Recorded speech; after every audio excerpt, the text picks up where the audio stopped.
Max Verstappen not able to win in something better than a Haas. Lando Norris back to the front. And George Russell proving to be as terrible as people on Twitter told us he was. This is the mid-season review, and welcome to the Blatantly Biased Racing Podcast. Welcome to the Blatantly Biased Racing Podcast.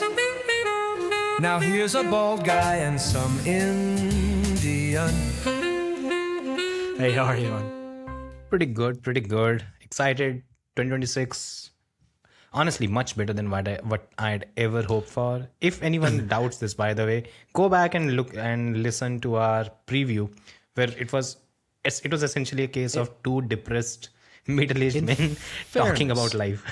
In fairness, the expectations were so low, it would be hard for it to be worse than what we thought it would be. So, I mean, maybe that's the secret. Yeah. Think That's the secret to life. Yeah. Honestly, just lower your expectations and then everything's great. It's why Everything they say is going to be dog shit. So if anything works out, oh yeah, that's awesome. It's why they say ignorance is bliss, right? You know, because if you're ignorant to what's going to happen, everything's an exciting day. So. And if you're ignorant to how all these overtakes are happening, you'll say these rules and these regulations are awesome. And with that, let's talk about that. If you're ignorant to F1 in general, subscribe and learn something. Yes, so we are here for you. We're ignorant as well. We can be ignorant together. Yeah. So let's do that. And we are also blatantly biased, by the way. Anyways, let's get to it. Let's talk about Formula One. Let's talk about the 2026 season. And so the first thing in the mid-season review. So for me, let's start with the first topic, which is the biggest surprise of the season. Yeah. In your view, what is the biggest surprise? For me, I have to say it's going to be Ferrari. Because I just didn't think Ferrari would do that well this season, if I'm honest. Just honestly, it was kind of one of those ones where you could laugh at it because in most new regulation sets, Ferrari tends to do pretty okay. Like, they're not awful. But I think it was based on 2014 and the fact that the team was inconsistent and they were shouting at Fred Vasseur and Leclerc wasn't doing well. And there was a lot of noise around all of these special kind of top secret aerospace things they were doing with their engine. And no one seemed to be excited. And I was like, if there was anything even in any way decent about this car, the entire Italian media would be shouting about a title win incoming because that's what they do. And there was none of that. So my gut feeling just from watching all that in the past was like, oh, this is going to be a disaster. So I think the biggest surprise was that Ferrari has done really well. I don't know if that's maybe because the other teams have done so poorly or whether Ferrari's actually done a good job, but hey, they've won a couple of races. They've been the closest to Mercedes. I think it's a pretty good showing from Ferrari. Unfortunately, because it is Ferrari, it can only go downhill from here. But I think it's been a surprise that they've done so well. Because I think both of us had somewhat similar expectations. We thought they'll be decent. We thought they'll be one of the top 4 teams. But I did not expect... And again, a lot of I still fear that they were going to fumble at any point because that's Ferrari. And case in point, Hungaroring. That's typical Ferrari race and that's typical Ferrari season. When you expect them to do well, they finish off the podium. So it's understandable, and I more or less agree with you. For a large part in 2020.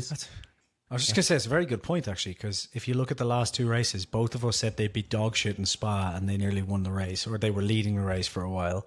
And then we both were like, they're going to be epic in Hungary, and they were nowhere. So so unpredictable. That's the Ferrari experience, isn't it? That's overall, you can say the last 3 races, they won in Silverstone as well. Even there, we didn't really expect them to do well. It's more or less that's Ferrari for you. Yeah. I'd say, but even then, considering everything, for me, the positives when it comes to Ferrari is the upgrades have worked. Even though I think I'd still wait for the rest of the season, they front loaded a lot of things. You won't see too many upgrades coming soon. So maybe, so if that works in their favor or works against them, that's a big question. The problem is when it comes to Ferrari, the expectation should be that they will win. But if you've seen Formula One for at least like 5 years, 10 years, 15 years, the expectation should be that they'll disappoint. And at least this time around, they haven't. So that's a good thing. In my case, so if I have to share my biggest surprise, I think it's Lewis Hamilton. We have to be very honest about this thing, because the way his 2025 season ended, I think I was pretty sure when I said that in 2026 he's going to retire Yeah. at the end of the year, because both of us had written, I think not only both of us, I think a lot of people had written him off.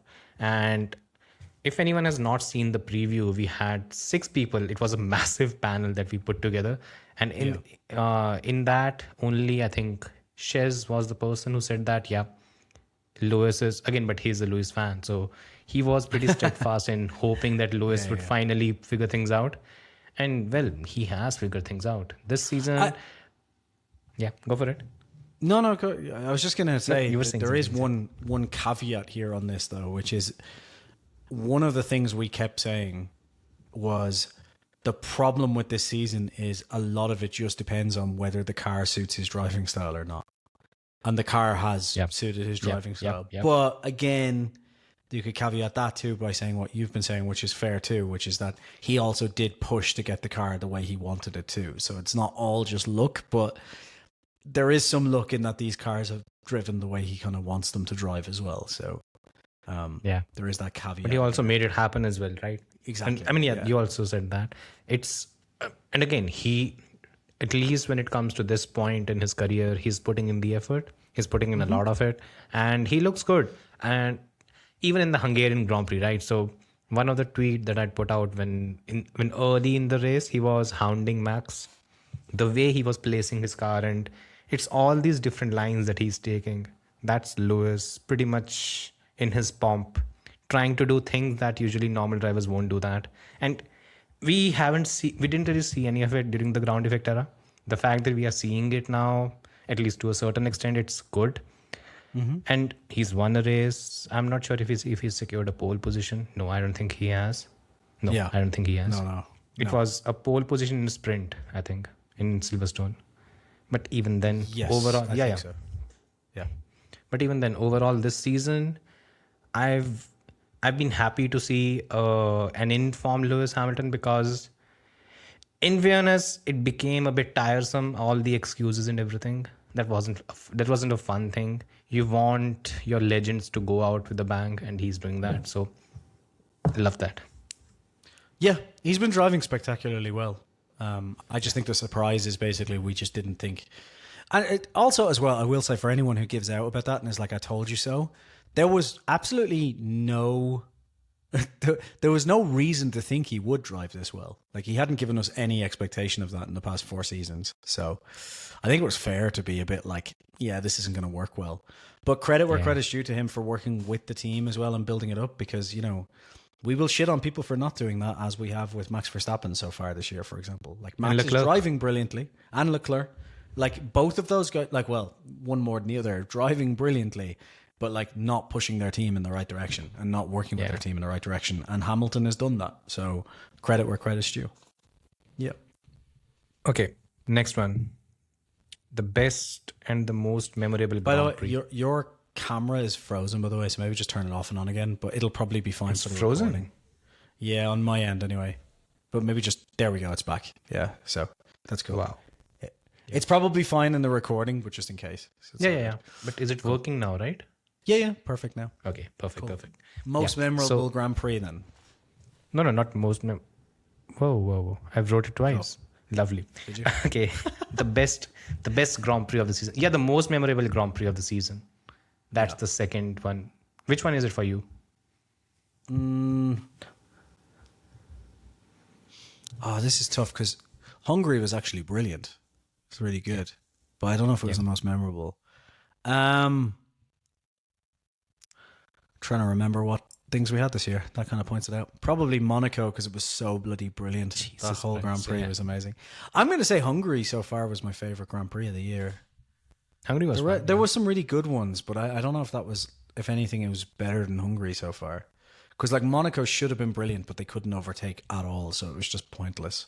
Which is which is the story of every year since Monaco. Sure, yeah.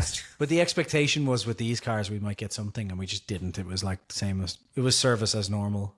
I And even the qualifying was good, but it wasn't like spectacular in the way I was kind of Yeah. hoping it would be. Yeah. I'm going to say probably Hungary. Silverstone was good as well, but probably Hungary. So far has Silverstone been was my fun, yeah. favorite. Silverstone was fun. And Spa- It would have been Spa was, yeah. Spa was interesting, but I wouldn't say it was the best GP. Yeah. It was just slightly anticlimactic with the whole overtake. Yeah. Yeah. Okay. Miami. I think Miami is the best one in my view. It's up there. The opening rounds. You know what the problem We had is? And maybe it's- the battle for the race win until the end that is between true. Kimi and Lando. And I don't think Yeah. we've had that thing at all this season, isn't it? Yeah. No. You had not until the have we very had any other race where no, we could have had it with in Silverstone if the race didn't end under the safety car. Yeah. But yeah, other than We that, could have had it in Canada too if Antonelli's car hadn't, or if Russell's car hadn't. Had George's car, yeah. Yeah. So, yeah. Yeah, Everything that else is one kind of a race. wash.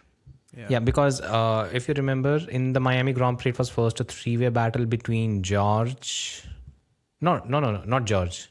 It was between Leclerc, Kimi, and Lando. Then Leclerc fell off after the pit stop and everything, and then we had the battle between Kimi and Lando, and it went on until the end. Yeah. Just the back and forth and everything. Probably the most competitive race we've had this season. So yeah. Probably. That And makes yeah, sense. every other race has essentially, other than Hungary, essentially, well, no, Hungary as well, but like every other race has died off after like 20 laps, basically, and just settled into a rhythm. Hungary kind of did the same, but it took a bit more. It was like 3/4 of the race, maybe. And then from there, Norris just kind of had the lead, and that was that. But at least we got some fighting behind then, which was okay. You know, so Barcelona was also nice, right? Until Barcelona the was final good too, yeah. pit stop, yeah. So yeah, there have been a few good ones. And again, probably one of the biggest takeaway of the season has to be the fact that that Mercedes is not a rocket ship because we've had so many races where things could have gone the other way. It could have happened in Miami, Monaco, Japan. Which other race? Fuck, I'm forgetting the races now. Austria. Yeah. It could have gone the completely other way. Then you also potentially things could have gone the other way in Silverstone as well, as Kimi could have won, but he ended up losing. So there were a lot of things that were happening this season where we didn't really expect it to be this close. And this was something that was pointed to me by someone else, a comment that was dropped on Instagram. So we've had 11 races, and I pointed out that we've had 11 races, 5 winners. Yeah, 5 winners, and we've had 3 different teams that have won.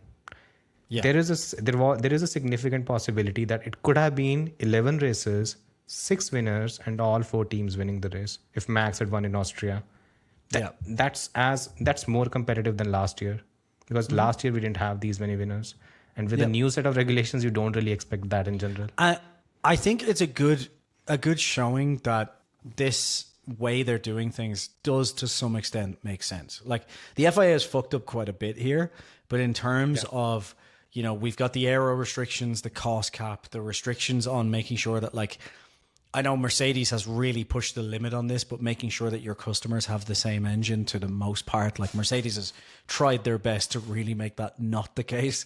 But they've all had they have the same hardware, Yeah. Clearly they're fucking around somewhere else a little bit and, not showing people things. But all of that means they're not sharing the information when it comes to how they're deploying. Yeah. That's the main difference. kind of fine as well. Well It's within a their competitive rights. advantage. Yeah. But and you expect it. But the point is, even in a season where we've had like the biggest change in like 40 years, where you've had like the engine and the chassis and everything change at once, you're actually getting like competitive teams at the front, and in the midfield they're fighting each other as well. So I think that's a great indictment that like basically the rules of making sure that everyone can come up with their own concepts and there's a little bit of leeway, but no one can kind of run too far from the others is kind of working. I still think they could lock it a bit more without ruining the soul of the sport. I still think they could do a little bit more there. And it keeps going back to what I was saying before, which is like being a bit more prescriptive in certain things, but like leaving it open. Like I think one of the ones I keep saying to you is the some sort Dirty of air. air metric. You know, that for me would be that would be key, Perfect. because then you could have great racing and it would still let the engineers play around, basically. So it's like, you know, you can still fuck around and do your interpretation, but it's like we measure the percentage of dirty air coming off your car somehow, and that's it. You know, like, and that would just make it so much simpler than, oh, we're trying to manipulate all of these edges to make sure they can't produce dirty air. And it's like, this is never going to work, FIA, because those engineers are smarter than you. So this is just not going to work. And they're paid much more. But yeah, I think genuinely it's a good show that these restrictions on engine cap, cost cap, aero cap, all these different things so far have worked. I have my doubts about Aduo over time, because Red Bull being named the best engine when it's not. Like, let's just be blunt here. It's just not the best engine. It's Why the best haven't they ice. changed it? I don't understand this thing. Why have Because they... Red Bull's being nice now. They're running a yoga retreat, not an F1 team anymore. So In fairness, like, Max needs one. yeah. But like if we were being honest, if this was the old Red Bull, they would be arguing about this every single fucking week. It would be in the media. They'd be shouting at everybody going, we clearly don't have the best engine. Mercedes have played the trick here. The FIA is... They'd just be winding everyone up about it. And They should. Instead, yeah, exactly. They should be pushing it. And instead we've had Laurent Mekies basically saying, well, we don't think it's right, but, you know, the FIA, they're in charge. And it's like, what the fuck are you doing? Like, this is ridiculous. Because Red Bull built a great engine, but it's clearly not the best engine. Like, it's just not.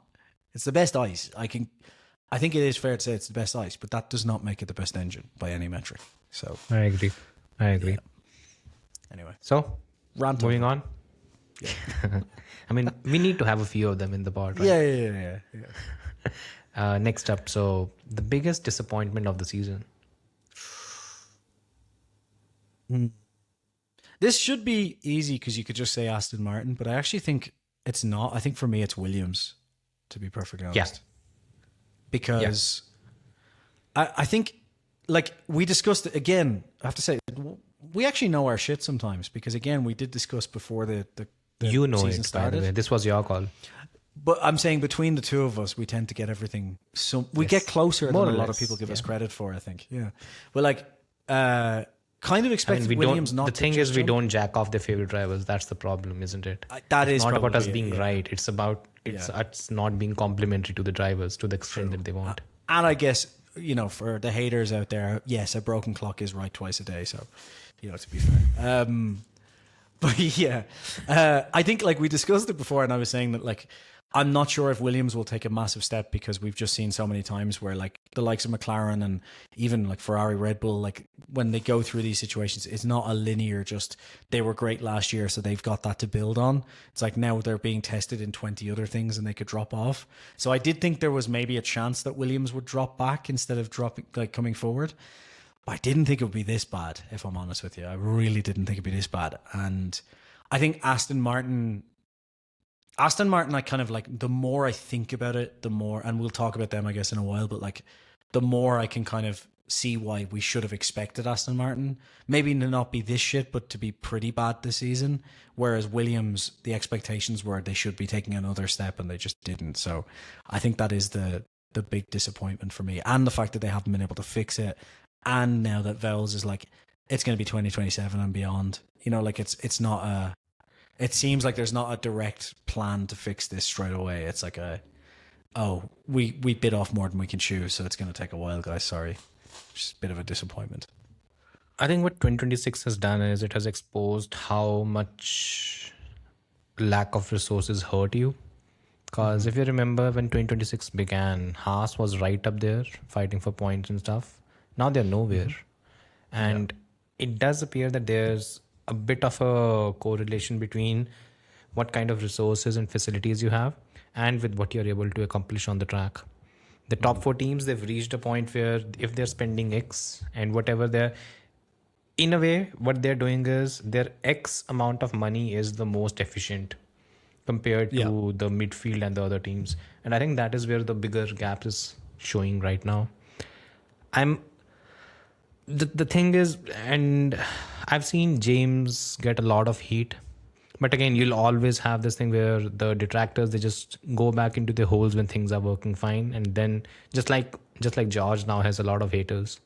When things aren't working well, the haters jump out, and when he starts performing, they're all just gone. It's similar with him. My whole thing with Williams is a bit similar to how McLaren was, where they also tried to make the jump in 2022. They weren't able to when it was the first year of the regulations. They found a decent sweet spot by the end of 2022 where they finished fifth. But then when in 2020, at the start of 2023, they were again nowhere. And then that mid-season upgrade package was the launch pad. Yeah. Williams could potentially do that. But I just feel when it comes to the resources and everything, they are just not there yet. Yeah. And I think expecting them to be in that particular region fighting it out, it's maybe a bit unfair. I also think McLaren invested heavily over a long time too, right? Because they brought on new simulators, new wind tunnel, new facilities. Like 7 years. I remember, and I remember it being like, oh, we'll be good when our wind tunnel comes online in 2024. And it was like, you guys are riding a lot on these new facilities. Obviously, it worked out, but like there was a lot riding on those to work well. Yeah. Whereas Williams, we haven't heard about these big investments in facilities. They've been working away, but it hasn't been to the same extent as a McLaren, basically. Yeah. Plus, it's been 4 years of James. Yeah. I think maybe I think what we can expect from Williams is they'll make a jump in terms of they'll gain a certain level of respectability. It seems what they've done is something similar to what Aston did, where they weren't really focused on incremental growth from where the current package was.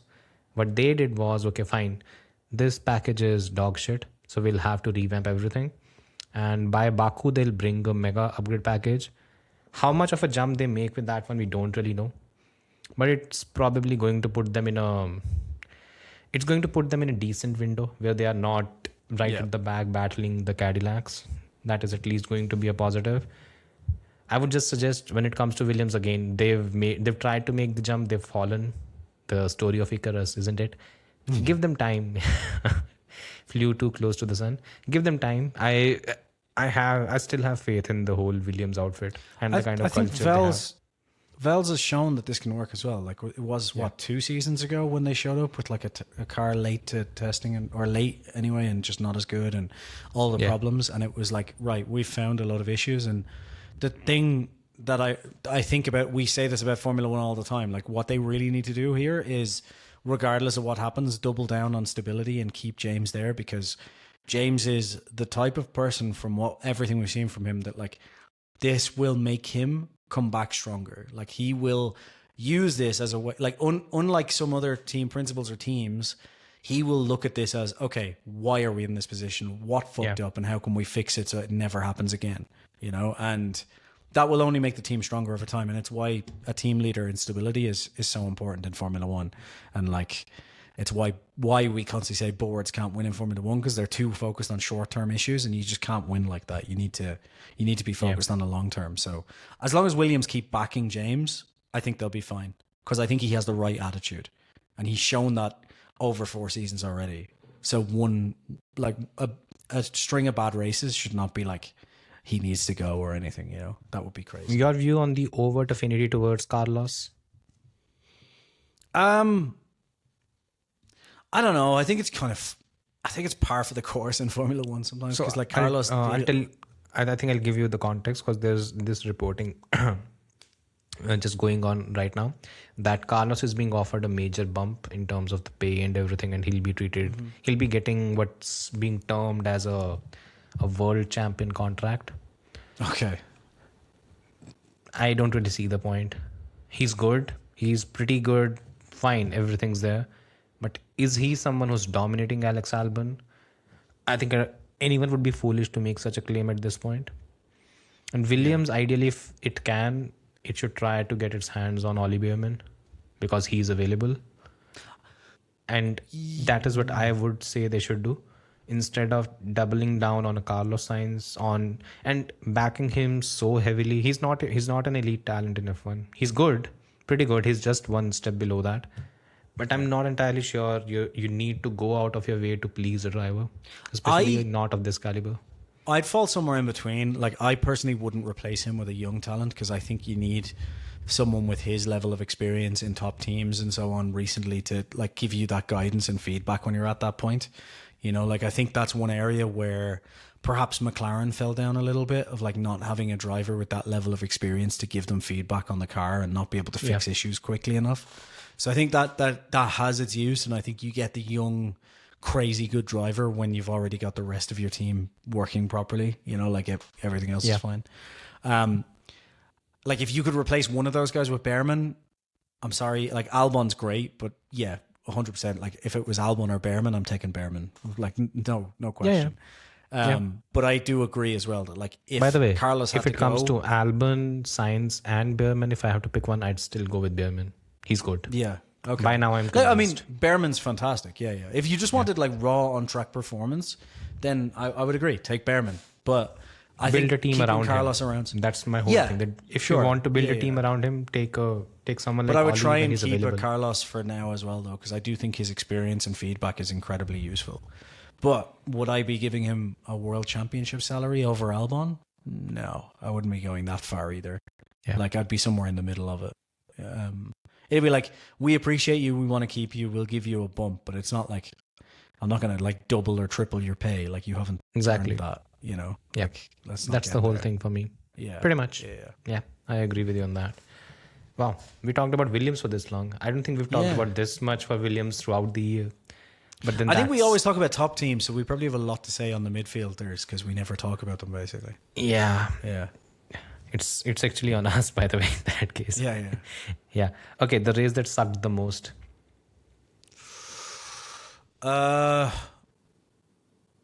Oh God, there's so many. I mean, there's the obvious Austra- answer. Australia was awful afterwards. I'm not bashing Monaco. You can do it yourself. Australia was pretty dog shit after like lap 10, basically. Yeah, It after the was good safety at car. Yeah.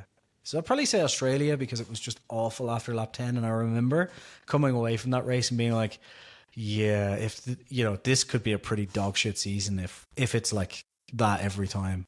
Because it'll be like 5. I was like, I hope we get at least those 5 or 10 laps at the start of excitement, basically. And that, at least it hasn't been that bad. So yeah, I'm going to say Australia because inevitably you're going to say Monaco. Yeah. Yeah, I'm sorry. I will get rid of Monaco. One of the dumbest races ever. There's just no race that has been as bad as this one. There's Monaco is great. It's like a bad relationship. You have to have one so you know how good you've got it afterwards. You know. Yeah, but there are plenty of bad ones. That's the thing. We have a bouquet of bad ones on 2024 calendar. I mean, we are going to Spa was bad in terms of it broke my heart every fucking time there was an onboard, and we are heading towards Monza, by the way, which will basically tear your heart out. If you get rid of Monaco, where are you going to have all the celebrities go with their yachts to watch Formula One? Sit in their fucking homes. No. I don't give a fuck about celebrities. You have to work. You're such a communist. Like these oligarchs do so much hard work all year. Okay, we need to give them a day. You should not call them oligarchs. To praise them. Hey, oligarchs when I was growing up was a good thing, and we all wanted to be oligarchs. Okay, Really?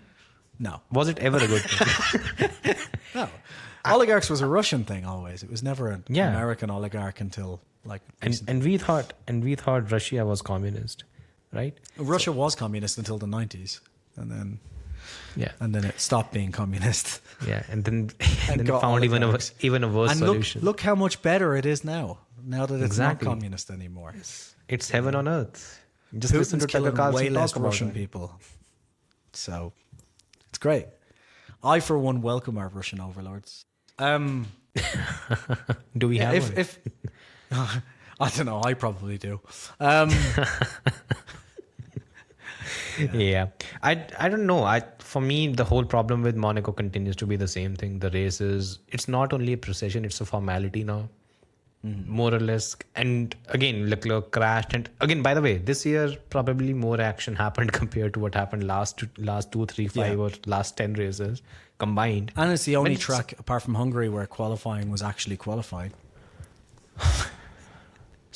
To a certain extent, by the way. Even this, it didn't have the same thrill that we had last year. Just nowhere close.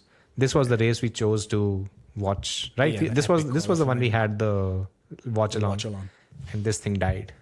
It wasn't Yeah. great. Yep. It wasn't. Not at all. Yeah. By the way, one track you want back on the grid. Well, it's coming back, isn't it? Sepang. Malaysia. Yeah. I love that track.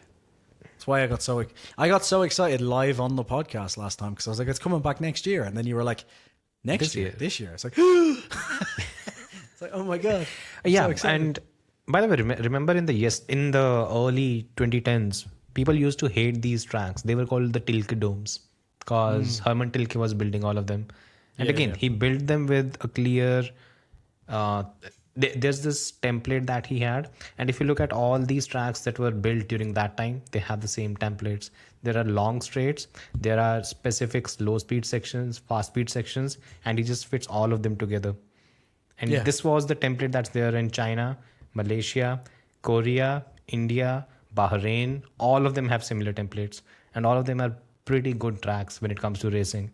Yeah. And then we Are have they the the dog shit best nonsense tracks right on now. the calendar? Maybe not, but they're all pretty damn good. Also, Malaysia. Am I going crazy? Malaysia is the one where Vettel won his first Ferrari race, Yes. right? 2015. Yep. Yep. Another reason to bring it back. And also, by the way, this is also the track Bring that Lewis Vettel lost back as his well, 2016 championship, by the way.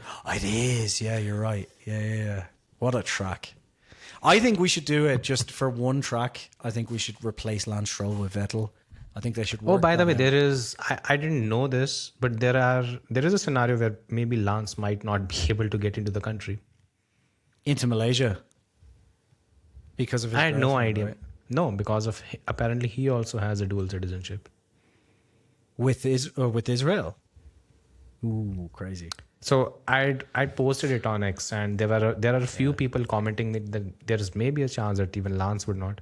But again, maybe if the dual citizenship is more like he's a Canadian, if that's the prior citizenship, then he might be able to. But depends how Malaysia goes about it. Let's not underestimate how quickly money can solve problems. So when your dad is Lawrence Stroll, there's very little you can't get done in this world. So Other than build a fast car. That's the only thing. I'd just like to say, Lawrence, if you're looking for another son, I'm open to signing adoption papers. Give me a shout. Yeah, no problem. Even 50% of what you do for Lance would be enough. Dad, apologize for the offer, but I mean, it is Lawrence Stroll, so go fuck yourself. Yeah, coming back to it. Okay, just to sum the whole thing up, your top 3 drivers this year. I mean, it's obviously Lando and Oscar first too, isn't it? No, gotta be Kimi Antonelli. Wait. Before you do that, 3 most hated drivers in F1 right now. By the way, let's do that first. It just popped into my head. 3 most hated drivers in F1, in your view, whatever you've seen, the fan base and everything. Not in this order, but it's got to be Lando Norris, George Russell. Oh, who's next on there? Who else is there? Possibly Carlos Sainz as well. He seems to get a lot of hate. By the way, I had the same 3 in mind. Really? I had the same 3 in mind. Carlos, by the way he's gone about things in the last few days, he deserves it. Like, just Pretty what are you dumb. doing? Yeah, just like literally come out and go, hey, there were some communication issues, but I should have been paying more attention. Sorry about that.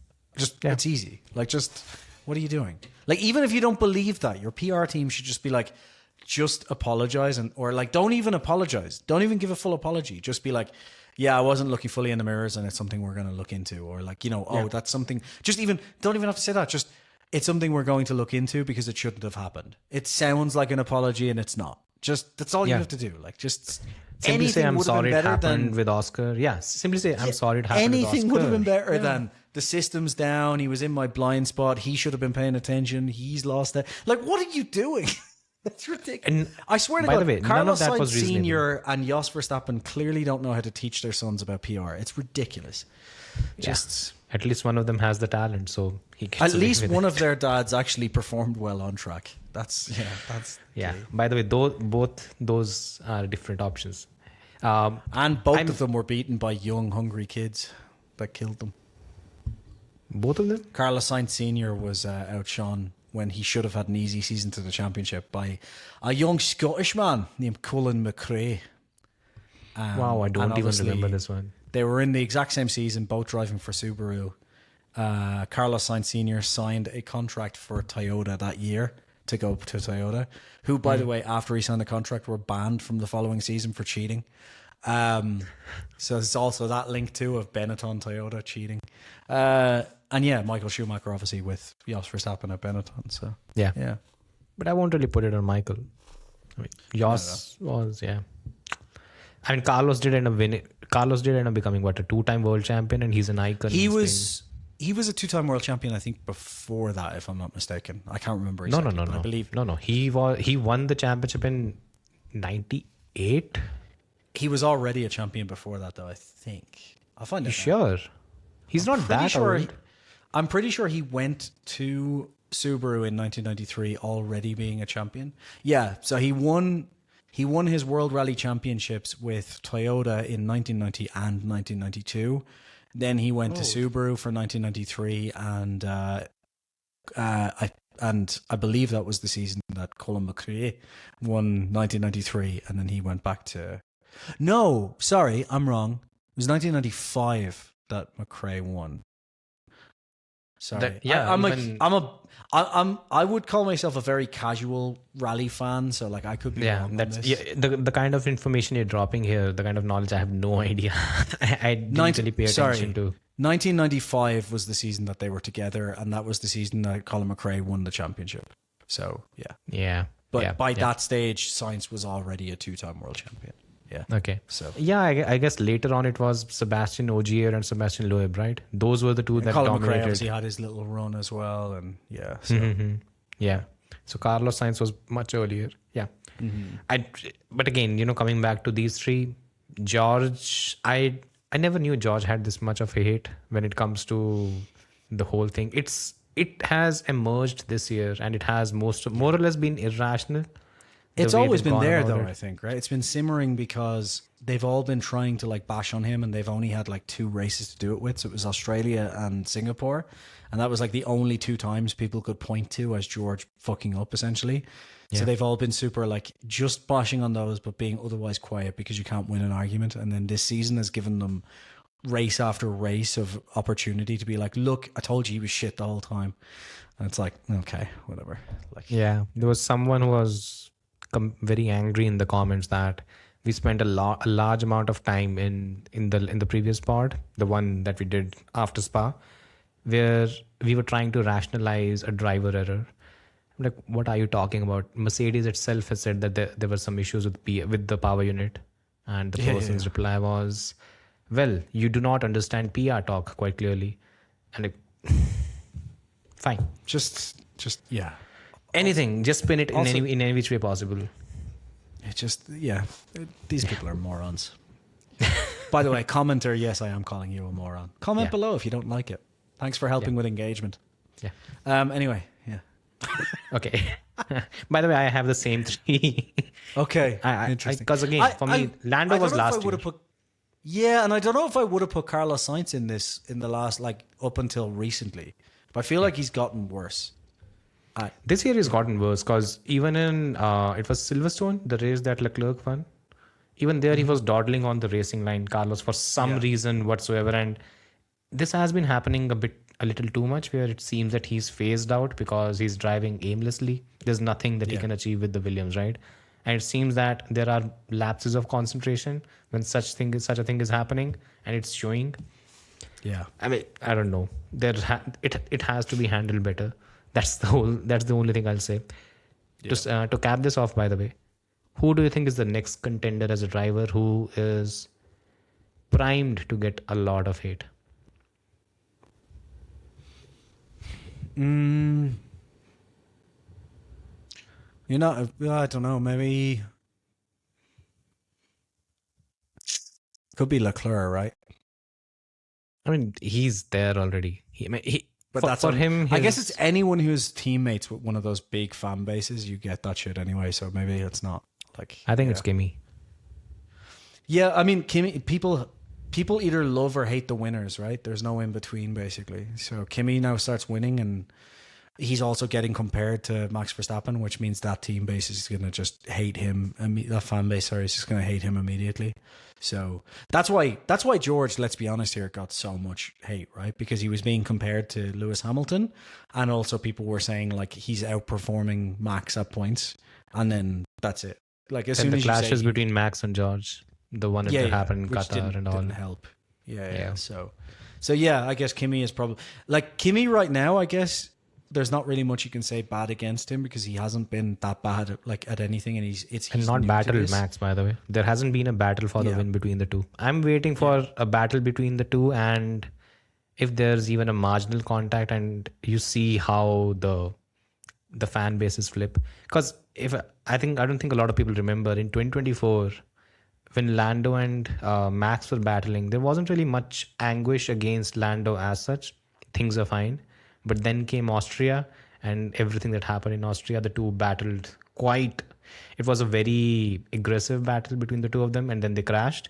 And it was at that point when everything flipped, where you had the whole anger. I don't think it'll even take that long. I think if there's a race or two where Max has a car that can even fight with Kimi, if Kimi wins, that's going to cause the meltdown, full stop. Yep. Because they'll have to... These people get themselves into a position of having to be right and not being able to have any nuance about anything. And if there's an even slight mention that Kimi has proven that he can outdrive Max at anywhere, they will have to argue that Max is God, because that's the position they've gotten themselves in. Because it's a religion. It's not like there's no logic to it. It's completely just a religion of like, my driver is God and therefore everything has to prove me right. Yep. So going on with the whole Lewis thing, right? Because he was 0.1 kilometer per hour faster than what he was supposed to in the pit lane. And I just pointed out one very simple thing. So remember, George was disqualified in the Belgian Grand Prix 2024. Yeah, he was 1.5 kgs below what then 800 kgs. So that's basically the same ratio. No one had an issue when Lewis was favored due to some technical regularity, but now everyone has an issue, even though it's the same ratio. Yeah, it's complete nonsense. Religion is the best word. Yeah, I'm waiting to see check out when Religion Camp, which is on that now. So I'm actually just waiting to see when the day comes when we have the whole situation of Kimi becoming so big in terms of winning and finding his stature within F1 that it becomes a direct battle between Max, Kimi. I doubt it will become between Max and between Kimi and Lewis, because it will take some time. But yeah, let's see. Yeah, cool. He's going to be, and just winners are always hated or loved in the sport as well. Like you're either a massive fan of the winner or you hate them, and we might see the whole. Yeah, exactly, because we might see the whole Marc Marquez, Valentino Rossi revival. If you're not aware of it, Marc Marquez is basically, you can say, one of the top 2-3 MotoGP ever. That's like how big Lewis he is. Hamilton, Michael Schumacher, Max Verstappen. He's like the Max Verstappen. Yeah, he's like the Max Verstappen. Valentino Rossi is basically what put MotoGP on the planet in terms of the fan base and everything. He was just massive. He still is, even though he's retired for 5 to 6 years. Yeah. And these two clashed in 2015. Earlier, and Marc Marquez grew up idolizing Valentino. He had his posters in his rooms and everything. And when he debuted, he showed that. But in his very first year, Marquez won. He became the champion in just his first year. In second year again, he won. In the third year, Rossi was battling his teammate Jorge Lorenzo. Marquez played a bit of a role in the championship, and that just blew everything off. And till date, it's been 11 years. Marquez still gets abused by Valentino Rossi fans. It's crazy. It will happen. It will happen. Yeah. I mean, I hope it does. We need that. Yeah. We're just thinking about ourselves. We're just selfish when it comes to all these things. We just want some nonsense. It's always good. Exactly. Yeah. Driver rivalries are always fun. Coming back to this, top 3 drivers in 2026. Your view? Kimi Antonelli has to be up there, definitely. I think Kimi Antonelli, just best driver so far this season, just in terms of everything. He's been utterly consistent. So are you He's saying been Kimi Antonelli brilliant. is better than Max Verstappen and Lewis Yes, Hamilton? right now. Yep. Yeah. Yep. Do I fully 100% believe that? I'm not sure. Yes. But am I just going to confidently say it? Yes, I am. Yeah. Yeah, it's got to be Kimi Antonelli. Then going through it, do I think Max has been one of the best this season so far? Top 3? Yeah, I guess so. I think... That's the problem. Has Lewis Hamilton been one of the top drivers this season? I think he probably has. To a certain extent, yes. But then if you look, then you start to break it down. In the last 3 races, Lewis Hamilton has had one issue or the other because of penalties. That's 30% of the race is gone. Yeah. Earlier in the season, he's had a couple of races with similar issues in Miami and Japan. That's your 50% of the races. That's And the I was problem, isn't actually... it? I'm trying to think consistency wise, like who has been, because like Max has been brilliant at certain races, but he also hasn't been consistently good. He's been complaining a lot. There's been issues. He's been like kind of giving up at certain extents as well in certain races. Kimi has been the only person on the circuit who has just been like at every race, even when things don't go well and the car doesn't do well, Kimi has been pushing in the way that like Max would have before, basically. You know what I mean? Like getting every single point out of everything all the time, except for Barcelona last year. Rest in peace. And then, but every single race, Kimi's been consistent. I don't think any other driver that I'm thinking of at the top of my head has been just utterly consistent this season. Like last season, we had George Russell got praised by us so much because no matter what, every single race, George showed up and got the most out of that car. That was why we were expecting him to just walk the title this season, and it's why it's been such a surprise. Speak for yourself. You thought Yeah, he was yeah. walking the title. Well, I did think he would, because I thought like Kimi's brilliant, but he's going to have a lot to learn. Turns out Kimi's a fucking fast learner, so Too I wasn't fast. expecting that. Yeah. But I'm trying to think, who else do I put in that top 3? Because like, there's a lot of drivers you could lump in there that have been just as consistent and just as good as Max so far this season. Sorry, Max fans. That's the problem. Even I Who's have your the top same. 3? And I'll argue it out because I'm struggling. I'm thinking it right now, just as you're speaking. That I'm having the same dilemma. Yeah. Because I was given this topic by one of the people to do, and I have Kimi Antonelli at 1, and I have Lance Stroll at 22, and I have no idea what I'm going to do with the rest 20 because it's completely. There's an argument to be made as well for like Lando Norris, because basically every single race where he's actually had any sort of like, he has probably performed at the top of what that car can perform in pretty much every weekend. You know that, but the problem is the car's been so up and down and so unreliable that it's hard to kind of give him top 3 because it's So, like, if we were just to focus on, like, what are the races that Lando has finished and what's that car been capable of, I'd say he's been pretty fucking consistent. So it would be hard not to put him up in the top 5 somewhere, but where do you put him? You know? Piastri, on the other hand, hasn't been. Piastri's been underperforming repeatedly throughout the season. Like, Hungary's one of his better performances, if honestly, and Suzuka. Russell is nowhere near the top 3 this season because he's been just dog shit. Just every forget race. about it, yeah. Yeah. Leclerc has been so off up and down that it's hard to say as well. Yeah. Like, he's had a couple of great performances, but he's been anonymous as well at other races. And as you he's had far too many errors. Lewis as well has had quite a few errors. And it makes it so hard to, I think Max has to be in the top 3, right? But Max has also not performed his best at certain races too. So like, but then it's not just because the car, you know what I mean? Like, it's not just that the car is just being inconsistent, so he's been inconsistent because the 2 crashes are not on him. The crash and the qualifying in the race, they're not really on him. Anyone who says driver error there just doesn't understand physics or Formula One, in my opinion. So or is a Hamilton fan in that case, yeah. So doesn't understand physics or Formula One. Kind of exactly. Fell in that subset anyways. So I that's wow. Let's just check the championship standings. Maybe that will give us a better idea.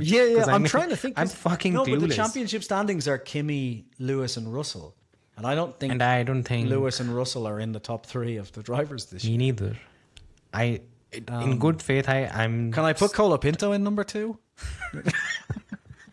for the vibes. Yes. Yeah. And because I'm a fanboy. That's Yeah. I mean, okay. So, yeah, in the midfield, I think Gasly could be there. Gasly's been. I think we should put Gasly as number 1 just because that allows me to feel a bit better about Colapinto's season.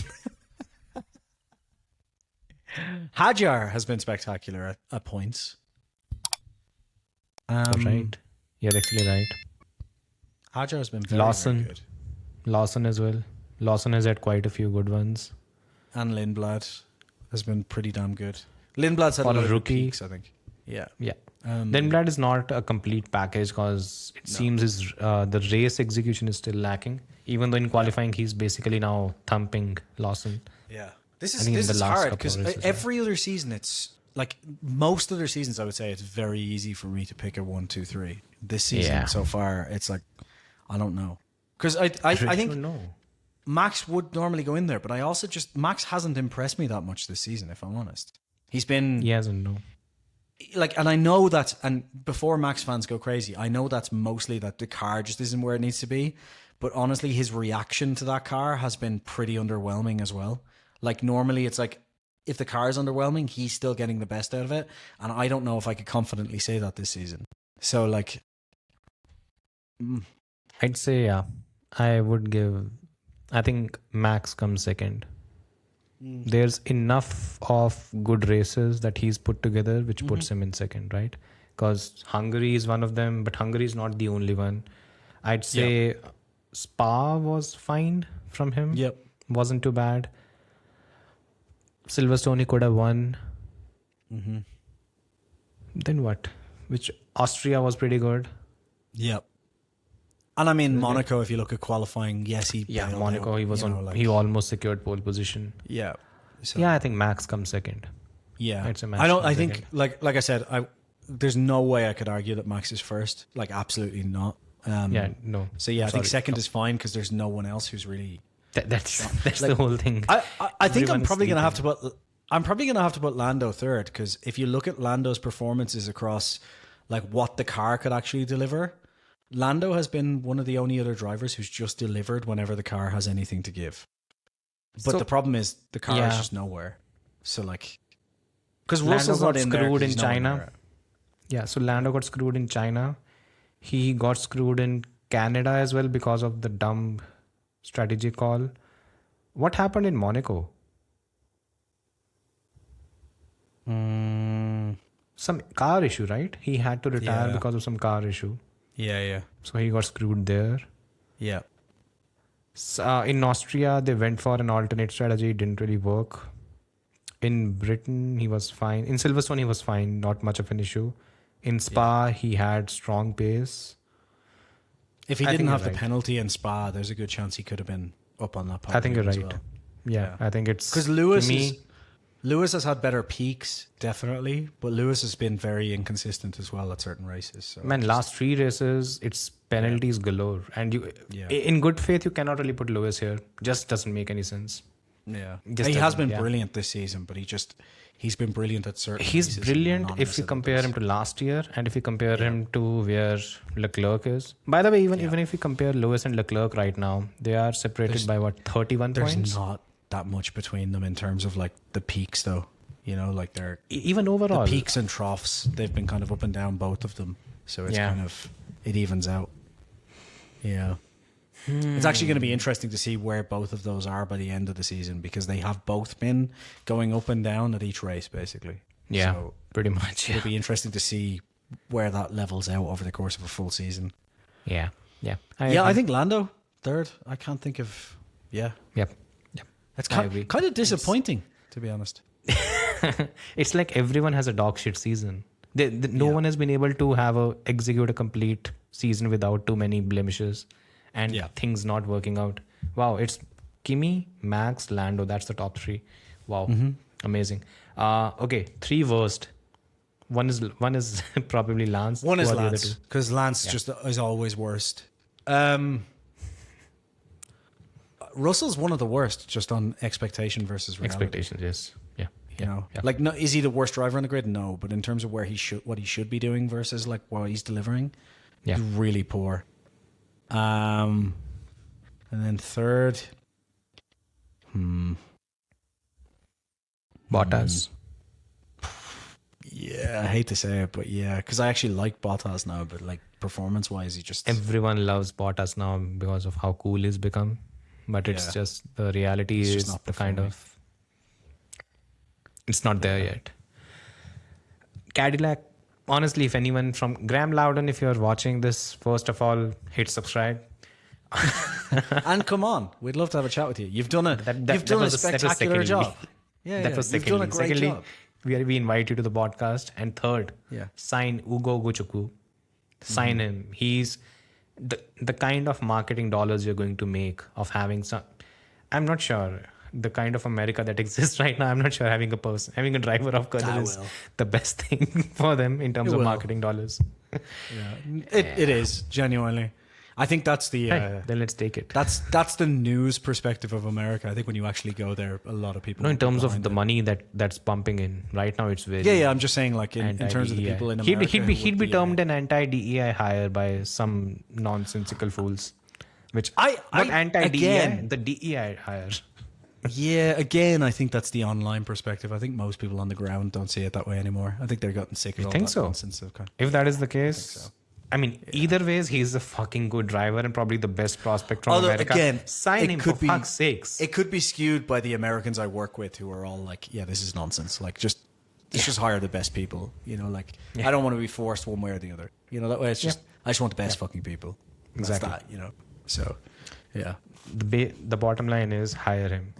That's what I'd suggest. And I think he'll have if he finishes second or first, he'll have the super license points to drive that car. I have no idea what Cadillac is doing. Better than a Colton Herta, in my opinion. Just, you know. At this point, yes. Colton is 26. If you're investing in someone who's 26, why not invest in someone who's 17, 18, 19, whatever it is? Yeah. By the way, also, he's 6'5". Could just be the... Yeah. He's 6'5". Yeah. That's a little too tall for an F1 car. I'm 6'5" if I put on 1 foot tall heels. Anyway. Yeah, 6'5" is... That's tall. That's almost a foot taller than how tall I am. I think almost. My friend Killian is that tall, I think. 6'4", 6'5". My friend Killian from back home is that tall, I think 6'4". My granddad John was 6'3". Wow. So, yeah. But you're tall as well. No, I'm 5'6". What? No, you're not. Yeah. You're 5'6". Yeah, my wife is just incredibly short. It's interesting because I'm 5'6", which is weird. Yeah, but I'm wide as a tank. I also live in Mexico where a lot of people are, like, the average is definitely ridiculously shorter tall. too. No. What are you telling me? In India, 5'6" is the average height and that's how tall I am. But I don't think Mexico is smaller. The average height in Mexico has to be shorter because most people here are shorter than me. That or I massively underestimate how tall. I'll check my height now. You need to check how tall you are. I don't think you're 5'6". I'm 99% sure I'm 5'6". I need to check it again. But yeah, what's the average height in Mexico? Let me find out. The average height in Mexico is hold on. It says it's 5'7" for adult men and 5'2" for women. Maybe I'll just hang out with how much is it in India? Men. I'll tell you now.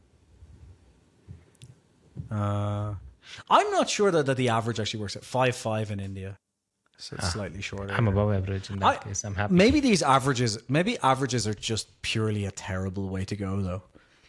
100%. Because I think it's one of those. Isn't it one of those rules? But yeah, isn't it one of those rules that if you take the average, basically no one falls into it? It's like a tiny percentage actually falls into the average when you do any of these maths out. So it turns out like most people are shorter or much taller than the average. And it's like the average becomes completely pointless, basically. Oh no, it is a good judge. It means 50%, at least 50%. I fall somewhere in the middle. That's what No, but I'm just saying, like, when you do these averages where you're like, the average is 5'7", it turns out like 3% of the average is actually, or 3% of the population is actually 5'7" or something like that. Like okay. You know what I mean? Like like no one's actually in the average when you check it. I think they use median, right, in this particular. So again, there are different mean, medium. But the point is, if most people are like 5'9" or 5'2", it means the average is 5'5". You know what I mean? So like actually, Average also is sometimes the word that is used for mean or median or mode. So Median. they are Yeah, different. So it could be that. I don't know who fucking. Yeah, let's get back to the topic. This is very off topic. Very. So, which drivers do you fucking hate again? Oh, I mean the bottom three drivers we were talking about, and we had. We didn't say Lance- hate. We just said underperformed. By the way, Exactly. There's only one we hate, Yeah, and his name's Lad Stroll. Anyway, that's why we don't get invited. That's the problem. I don't get it. Not like- what bitch not do I have like- to slap to get invited to Aston Martin here? It's ridiculous. Yeah. Coming back to the whole thing. Yeah, in my case, again, top three is Bottas. Yeah, Bottas, Lance, and George. I agree. Again, George is entirely based on what? The expectations. He should be higher. He's been walloped this season quite a few times. Yeah. So, finally, the last part of the whole this review. Yeah, let's take a look forward at the next 11, 12 races that we'll have. The predictions bit. First of all, your view. Will Red Bull win a race this season? I hate to say it, but I don't think so. Yeah. Because I think Red Bull was closer to the front earlier in the season. I think like the upgrade is done well, but I do think now like McLaren's on top of things. I think Ferrari is upgrading well. I think Mercedes are bringing more upgrades. I think it's going to be harder for Red Bull to get a win in the second half of the season than in the first half, because I think there's now more teams to fight with for a win, basically. So, yeah, I think no, personally. I think But the they best could. shot might Leave it at be. Yeah, I think the best shot might be Zandvoort. That's it. Yeah. Right? Because the fast speed sections, so Red Bull tends to do decently well in the fast speed sections. In the slow speed sections, we've seen at Hungary what they do. Plus, there's also, that's Max's home race, so he'll also be motivated, extra motivated, maybe less cranky. So that will also help. Yeah, even I think Zandvoort is the last one where they might win. Maybe after that, it's going to be a bit tough. When's the last time Red Bull didn't win a race in a season? You have to go back a long time, right? 2016. No, 2015, sorry. 2015. Yeah, I was going to say they won in 2016, definitely. Because Max they- won his first Max race there. and Daniel, yeah. Yeah. 2015, when Daniel and Danny were together. Yeah. That's a So- long time ago, isn't it? 11 years. That was the first year without Newey, if I'm not wrong. They saw a lot of people leave. Newey left. Dan Fallows. No, sorry, not Dan Fallows. Peter Prodromou, he left. And there were a couple of other people that left at that time. Yeah, happens. Okay, Aston Martin. In terms of the pecking order, where do you think they will be? As in not in the championship standings. Oh, but okay. by I was the going to end say I of was the going to have to season. look up the championship standings. Yeah, leave that okay. aside. Just the pecking I order. think they'll be fighting with. I think they'll be fighting for the top 5 in terms of like best of the rest. Personally, So again, the current group, the current F1, the 11 teams, So- they are divided into 3 segments right now. yeah. Okay, the first is your top 4 teams. Then there's a Gulf. Then you have Racing Bulls, Audi, Alpine. These are the 3. And I then we think they'll have be the other fighting 4. with those 3 basically, is what I'm trying to say, for best of the rest. Basically the middle. I don't think they'll be Midfield. clearing them consistently, but I think they'll be fighting with them weekend in, weekend out type of thing, basically. I can't see them clearing like Alpine, for example, Alpine and Audi and Racing Bulls. I don't see it getting to a point by the end of this season where Aston are like just clear of those guys and kind of in a world of their own between them and the top 4. But I could see them fighting with those 3 guys. And then I think it wouldn't shock me if we came into 2027 and it was like they were closer to the back of the top 4 than they are to those 3 guys in the midfield, if that makes sense. So I think they'll make a good step. I think all of it depends on how the Honda power unit works.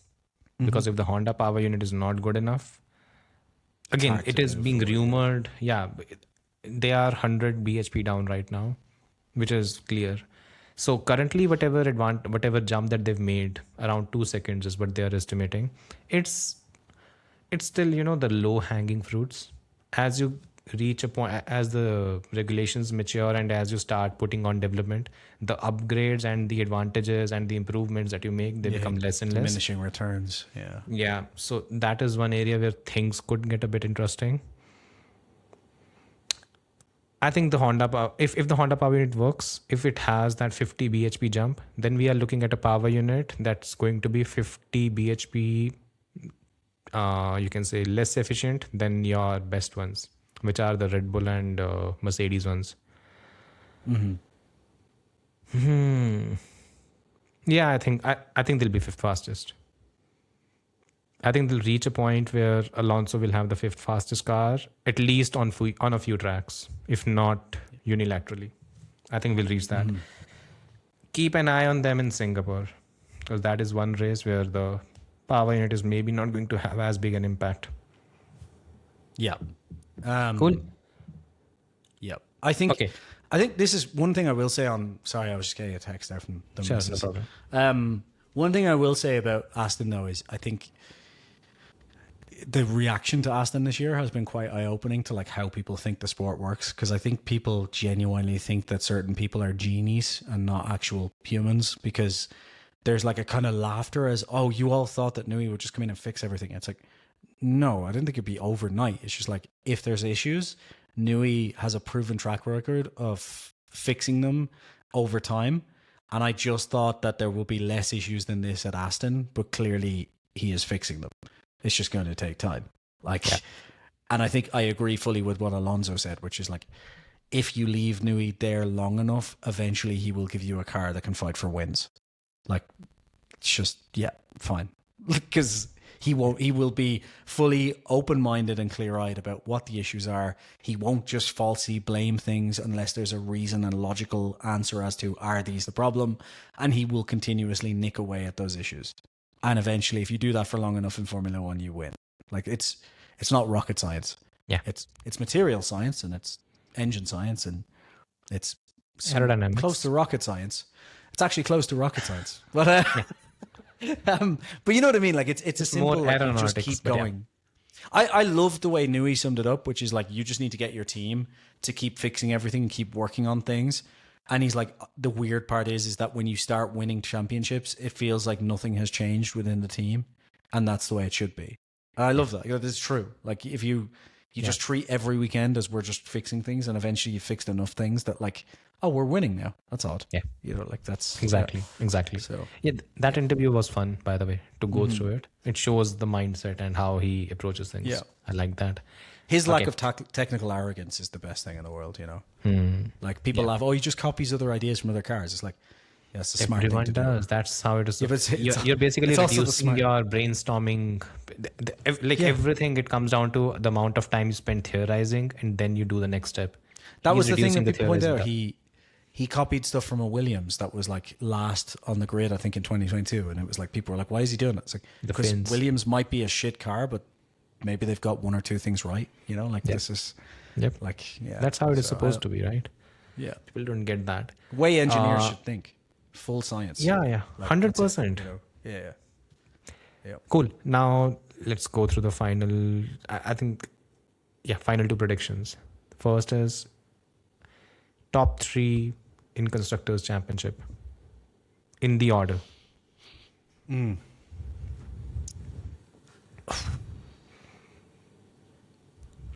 McLaren, Mercedes, Ferrari. Yep. You know, the problem But- here is. Yeah. Oh, never mind, actually, because I know what the next question is going to be, so I'm not going to talk about this. Go on anyway. Yeah. No, it's not the question, but the thing is, it's just the prediction, the top 3, it just shows how scarred we are by Ferrari. Nothing more than that. That's the whole thing. That's what made me laugh. There's just a complete expectation that Ferrari will fail, and the only somehow, question is somewhere how. they'll find it. Yeah. The question is how, not when. It's how is this going to Yeah. happen? Yeah. It's so sad. But that's just, If you're that's just the if you're a reality. Vettel fan, maybe instead of, remember I had my idea for like building something. I'm not so sure about that being a good idea anymore because of the way the internet works now. But maybe instead we'll build a Vettel support group. We'll call it the VSG. And literally, it's a home for Vettel supporters to come and cry together. Yeah. To be fair, if you're making a support group, it might be better if you make a Ferrari support group because they get to cry every race weekend. Yeah. There'll be more engagement. Yeah, and we could have severe groups inside of it, you know. Yeah. And there's one group in there with the Michael Schumacher fans. It's just a constant party. Yeah. Well, everyone else. That's basically looks at them saying going, that's why Michael is the GOAT. Yeah. You bastards. Yeah. Cool. Okay. So, yeah. What was the question? Your top 3 is going to be. But why? It was why top 3. McLaren. Take a look at the Mercedes, championship standings and why? Because the thing is, McLaren is too far behind. At least 200 points behind. They're fine. Loads of time. So McLaren is 159 points behind. That's it. Easy to overcome. I thought it was 200 points. No, easy to overcome. 150 is still doable. Yeah. 12 races, it's doable. Yeah. I think my reason is I reckon McLaren now sits where I expected them to be like 4 races ago, where they're at I'd say least 7 races ago. Yeah, but what I mean Miami by is that where is I like, expected them to be there. was that wasn't 7 races ago though, was it? That was like 4 races. Miami was the fourth race of the season. No, it wasn't. It was. You're right, actually. Yeah. So 7 races ago then. Yeah.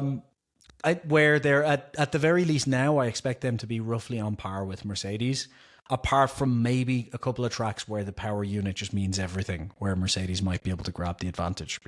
So like Monza, for example, maybe Baku. Depending on, yeah. So apart from that, I expect McLaren to be basically on par with Mercedes in performance now. And I would say it's now down to an upgrade race between the two for the constructors, and I just trust McLaren more in an upgrade race than I do Mercedes. Simple as. There's no, I agree with you on that. My problem, and they have here 2 is- drivers who will perform pretty consistently. That's there. George is in a bad state right now. He's in a poor I think it's state. going to get worse, not better, unfortunately. Let's see. My whole thing with Because- George is I think he needed this break. I think if there is a driver that needed this break more than anyone else, it was George. These 3 weeks, just get out, just stay out I of would the say nonsense. that, but he's already had this break, and Has he? well, after the first 3 races to Miami, he had a good break after that nightmare of those 2 Yeah, but- races, and he didn't come back any stronger. That's also there. I don't know. Right now, the problem is the driver on the other side is a generational talent. It's not really just George being bad or something. When you have someone like this on the other side, it's always going to happen. Okay, my only problem is I think the gap is too big between Mercedes and McLaren. And one of the major issues with McLaren, it continues to be the same one. They don't optimize and they don't optimize That is everything. true. That is true, yeah. That is where for me the whole concern is. Even this time around, if the Oscar Piastri DNF doesn't happen, they get even 18 more points. They didn't. And these freak issues, they still continue to happen with them. So that is also one area where they'll need to figure things out. Yeah.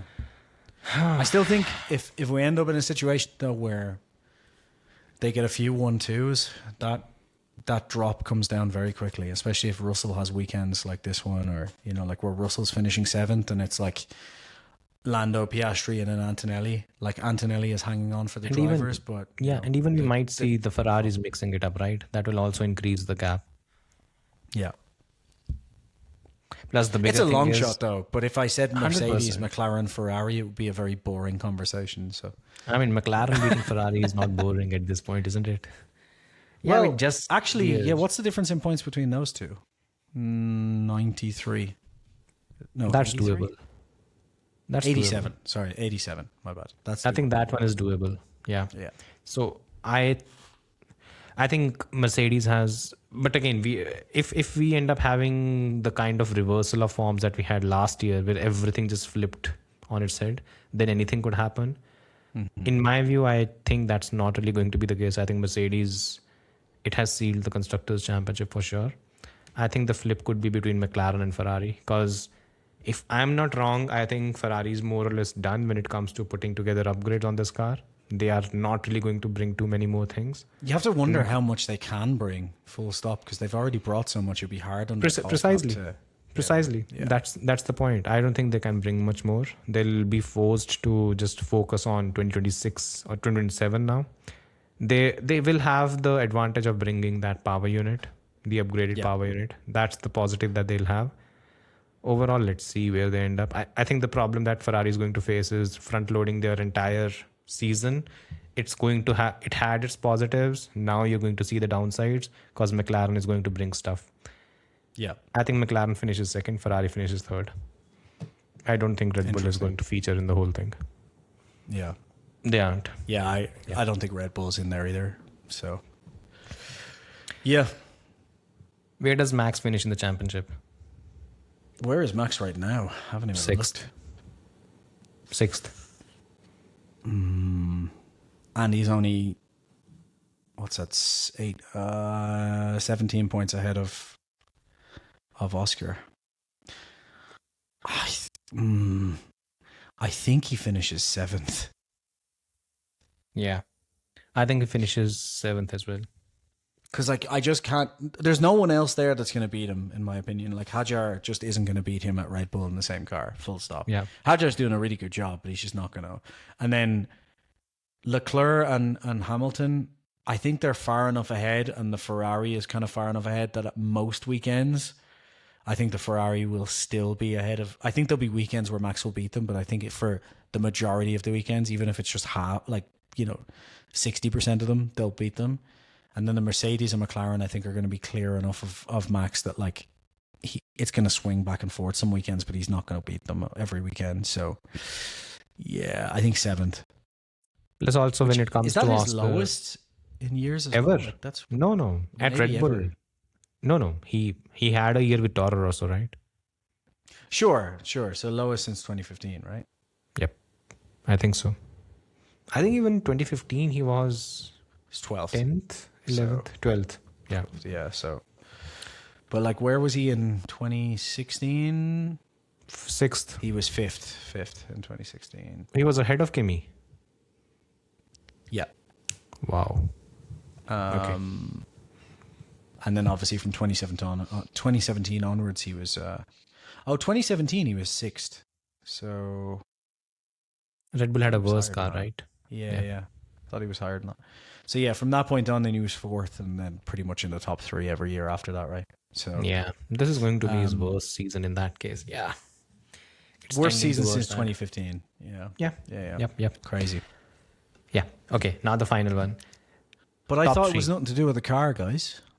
Anyway, sorry, what were you saying? Top 3. Yeah. I'm gonna say Kimi Antonelli. Yeah.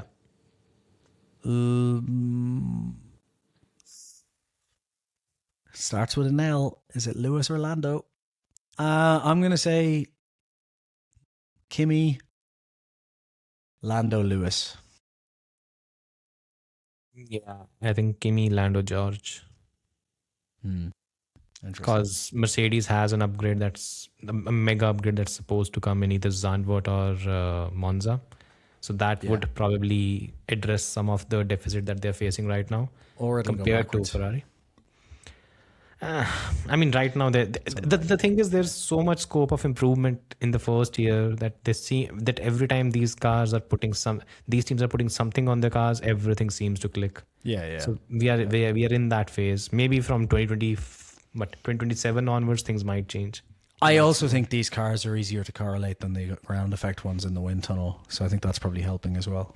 Seems Because like it's it. much harder. It's much harder to test the tunnels underneath in a wind tunnel when you're so close. That's to why the ground, porpoising was not detected. Yeah.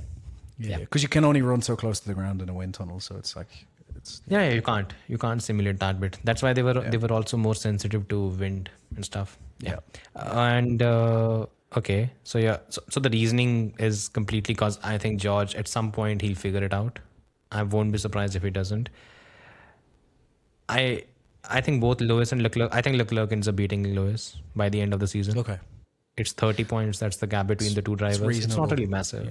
Yeah. No, it's reasonable. And I hope the two of them ultimately, continue to fight though, because I am enjoying Lewis being back in the kind of fight for things. It's definitely more exciting watching Lewis this way than it was for 4 years of just fucking excuses every week. You don't want that. You really don't want that in F1. Honestly, it got to the point where I was just like, if it's just going to be fucking excuses every week, just please leave. Like, this is boring. Yeah. You know, like it's just Exactly. You know, And this is more fun. Plus, when Lewis is comfortable with the car, he does different things. That's the innovative side that, him, Alonso, Max, Leclerc. I've seen these drivers when they are in the zone, the kind of things that they do with the cars, the kind of lines they take. No, the driver does that, and it is so. It just shows the ingenuity. in terms of raw pure talent, Lewis is one of the best. Like, no 100%. doubt. Like, no doubt. Exactly. Yeah. It's like what we say about like Lando and sometimes like Max and stuff. They all have their weaknesses, and like Lewis's for me has been the fact that I just don't think he's great at developing a team, and he's actually been impressive this season at what he's been doing with Ferrari, because it's not like him normally. He's ticking that final box, by the way, in that sense. Very, very impressive when it comes to that. Yep. My whole thing is, again, so for now I'm picking Lando to finish second, but I'm so skeptical about his prospects because McLaren and Lando both have a tendency of not maximizing everything. I mean, just look at last year, right? I won't even say it's on Lando because a lot of the points that were left on the table was due to McLaren being very incompetent in some areas. Most last year. We calculated it a few times. Most of them were, In the second half, right? In the second half, he rarely made errors. It was just the car. I think we worked it out multiple times. Like by the second half, there was multiple races where they should have won the championship and they didn't because of them fucking up, basically. Yeah. Yep. The DSQs, the bad strategies and stuff. Yeah, I agree. I think Kimi wins the championship, and even though that will break Sebastian Vettel's record, I'm fine with it.